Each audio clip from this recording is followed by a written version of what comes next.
Hey, it's Marianne here. Welcome back to the Marianne Hickman Show. I'm glad that you're here because it's my job and my mission to make good people crazy wealthy by putting you on a million stages and helping you make $1 billion.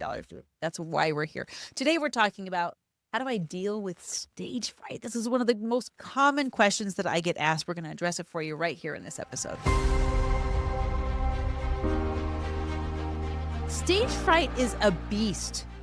It can make you pee your pants on stage. It can make you have time loops on stage. It can make you speed up. It can make you slow down. It can make you freeze. It can make you do all of these things. And what's really happening with stage fright is we have initiated the fight or flight or freeze. People don't know this. It's fight, flight, or freeze reflex in our panic systems of our body.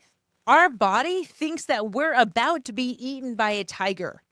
Like prehistoric, Preolithic, or whatever the name of it is. It's like the most terrifying thing. This is why it's ranked higher than death on a lot of surveys. Studies show that people are more afraid of getting on stage than they are of death. They're more afraid of getting on stage. I think spiders is number 4. Richard Fritz like number 1 for him. I think he's more afraid of spiders than getting on stage, but he's an anomaly, right? So what is stage fright, first of all? And how do we deal with it? Well, you've heard me say this before, but stage fright is self-centric. It's thinking about us more than we're thinking about the audience. And I don't want to completely poo-poo on stage fright, but I want to tell you this so that you can walk through it and get over it. When you encounter stage fright, first of all, I have to say that some stage fright is triggered by just really wanting to do a good job by your audience. You feel the appropriate mantle. You feel the appropriate pressure. You feel the appropriate responsibility to help people that have shown up for your event or shown up for your portion of someone else's event. You are thinking about, oh my gosh, there's 1,000 people in this room. I have an hour on stage. That's 1,000 hours, 1,000 units of the most valuable resource in the entire world. And now it's my job to fill it responsibly. It's my job to make sure these people really get what they came for. It's my job to make sure my event coordinator, the person who invited me here, feels like they made a good decision. It's my job to make this event amazing. It's my job to supplement the keynote speaker. I feel that weight. I feel that responsibility. And you know what? The world's best speakers, they still feel this.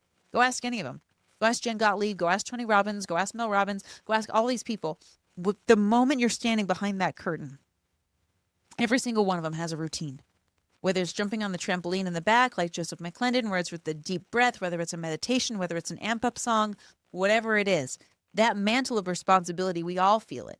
And there's an appropriate level of that, but it shouldn't be a level that stops you. So, stage fright when it's self-centric. Think about this.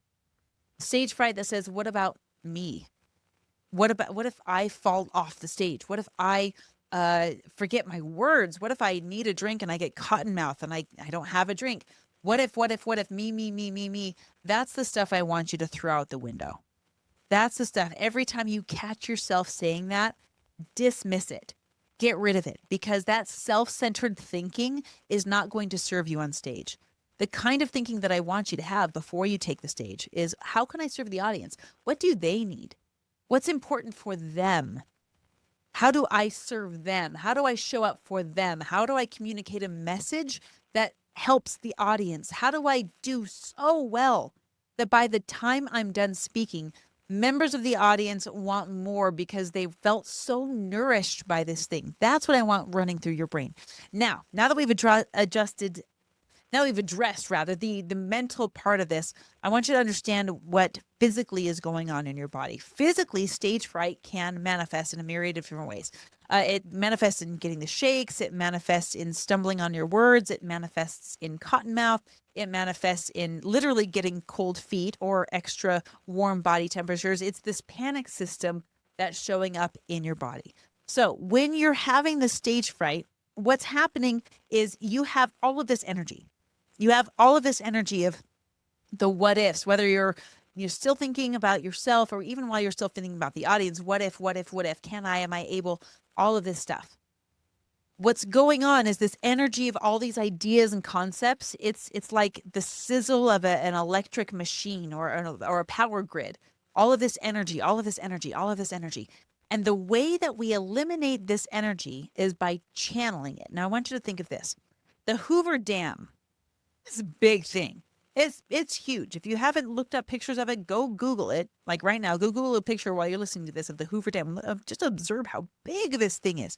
And think of all of the tension and the pressure that the Hoover Dam is under all of the time. It is under pressure. It's under stress. It's under tension. And if that gets chinked even a little bit, that weak chink in that Hoover Dam will flood everything. If it gets weakened at one point, it's going to flood everything. Now, the reason that the Hoover Dam is under so much pressure and tension and stress is because it's holding back. It's holding back millions of gallons of water. I don't even know how big this thing is, but it's holding back millions of gallons of water. When you're a presenter, it is not your job to hold back. It is not your job to keep things from your audience. It is not your job to keep all this energy inside of you. And we were at an event just the other day. We went to that hockey game. Oh my gosh, I didn't know I liked hockey so much until I went to the game and I was like jumping out of the stands. I'm a newfound fan of hockey.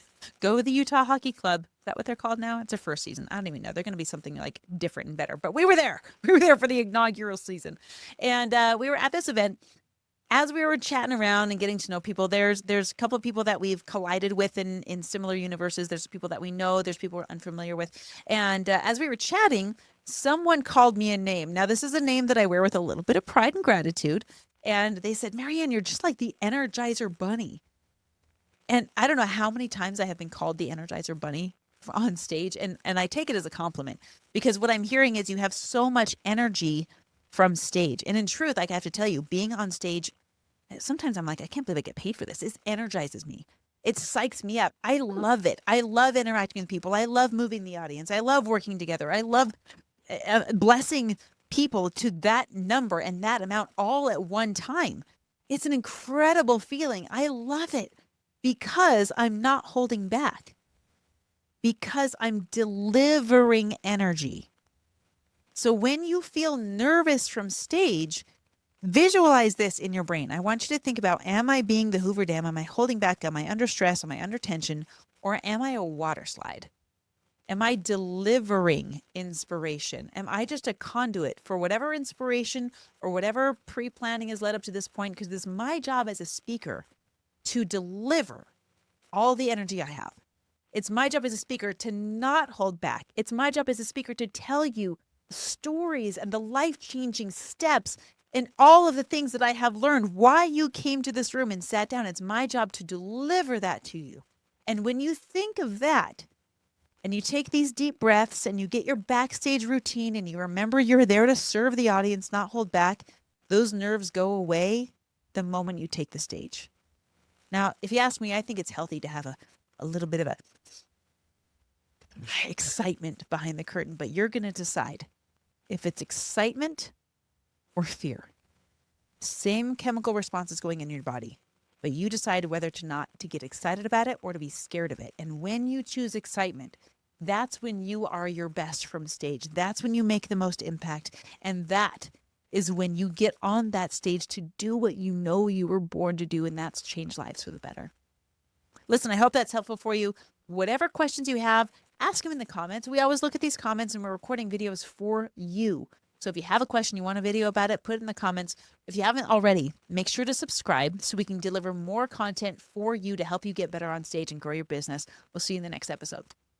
Marianne Hickman here again. Listen, I hope super helpful for you. Maybe you'll learn something new. Share with me in the comments what was valuable. Or if you have this whole separate question like, hey, I wanted to know about this. I wanted to know about stage fright. I want to know how about my presentation on stage. I want to know about how to dress on stage. Anything that you want to know that's relevant to growing your business through stages, put in the questions. Because guess what? I go through and answer all of those personally. That's not an agency or a VA. That's me going through and looking at your questions because you are who I am here for. So last thing is I want you to get this database. If you haven't gotten it already, now I've got thousands of downloads on this thing, so maybe you got it, but if not, make sure you go to mariannehickman.com/database. What that's going to do is take you to a page. You're going to input all of your information. We're going to send the database to you. You're going to request access to it. I keep it locked down so I can make sure I get it to just the right people. And you're going to request access. And then once you have that, you're going to go through and apply to podcasts that have the topic that you'd be an expert speaking on. Here's the thing. I get this database updated twice a week. So there's always new stuff in there. And if you're a podcaster, there's even a list of guests that you can have on your show, on that podcast. Maybe you end up doing a podcast swap and you grow your audience that way. Regardless, I want you to get it. So mariannehickman.com/database, and we'll see you in the next Talk Tips.